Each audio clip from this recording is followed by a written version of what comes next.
आज भी इंडिया पाकिस्तान की पार्टीशन की बात होती है तो अक्सर कत्लो गारत का जिक्र होता है, लेकिन आज की कहानी कुछ अलग है। आइए सुनते हैं लायलपुर के एक बुजुर्ग की जुबानी। 14 अगस्त 1947। उस रात गांव में इतना हंगामा था कि किसी को समझ नहीं आ रहा था क्या हो रहा है।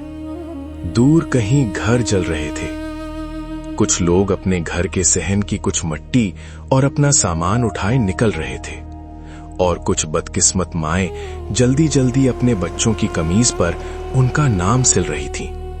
कुछ लोग चीख रहे थे और कुछ सिर्फ खामोश खड़े आसमान की तरफ देख रहे थे।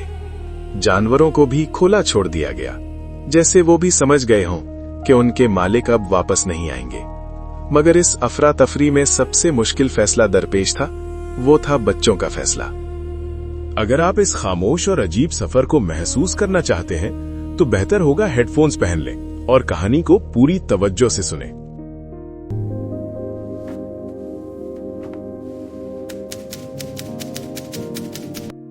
उस दिन कुछ लोग कह रहे थे कि रास्ते खतरनाक हैं, अगर बच्चे साथ हुए तो काफिला धीमा हो जाएगा।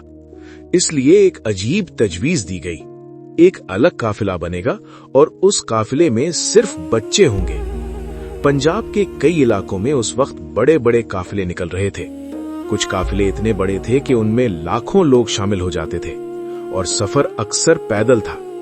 कुछ लोग लायलपुर के इलाकों से निकलकर बल्लो के और चूनियन के रास्ते सरहद की तरफ जा रहे थे। उन्हीं दिनों एक छोटे से गांव में भी एक काफिला तैयार हो रहा था, मगर ये काफिला थोड़ा अलग था। इसमें ज्यादातर बच्चे थे, कुछ 3 साल के, कुछ 5 साल के और कुछ 10 साल के। कुछ बच्चों के हाथ में लकड़ी के खिलौने थे, कुछ ने अपनी माँ का दुपट्टा मजबूती से पकड़ा हुआ था। मगर फिर वो लम्हा आया। एक माँ अपनी बेटी के बाल ठीक कर रही थी। दूसरी माँ ने अपने बेटे के गले में तावीज पहना दिया। एक और औरत ने अपने बच्चे को रोटी का छोटा सा टुकड़ा दिया। मगर फिर कुछ और हुआ। कुछ माओं ने सुई और धागा निकाला और बच्चों की कमीज पर उनका नाम सिल दिया। किसी पर लिखा था राशिद, किसी पर मेहर और किसी पर गुरमीत, शायद इस उम्मीद में कि अगर बच्चे खो भी गए तो कोई उन्हें पहचान सके। फिर अलविदा करते हुए तकरीबन सब ने ये कहा, बेटा तुम जाओ, मैं बाद में आ जाऊंगी। वो झूठ था, मगर उस वक्त सच बोलना और भी दर्दनाक होता। बैलगाड़ियां चल पड़ी। कुछ बच्चे पीछे मुड़ मुड़ कर देखते रहे और कुछ माएं अंधेरे में खड़ी बस हाथ हिलाती रहीं, जैसे उन्हें अंदेशा हो कि ये मुलाकात आखिरी हो सकती है।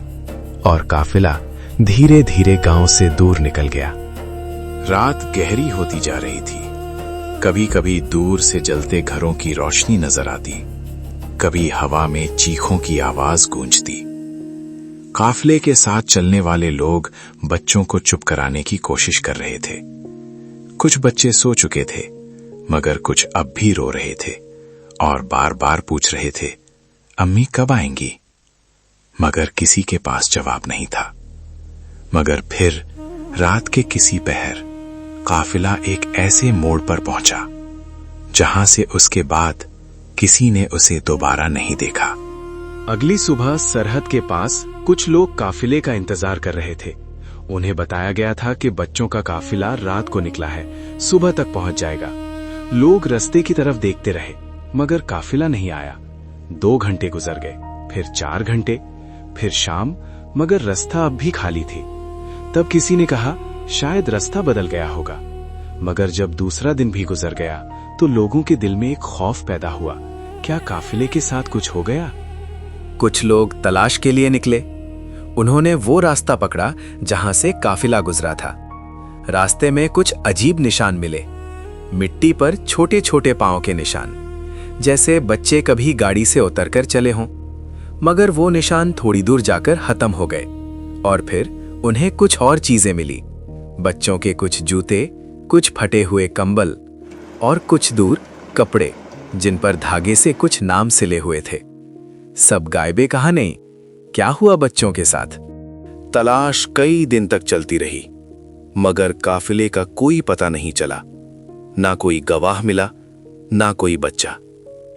माएं इंतजार करती रहीं, कुछ सदमे में कई साल तक रास्ते की तरफ देखती रहीं। आज भी इंडिया पाकिस्तान पार्टीशन की बात होती है तो माएं फूट फूट कर रोती हैं। और आज भी तारीख की धुंध में एक सवाल जिंदा है, वो बच्चों का काफिला आखिर गया कहां?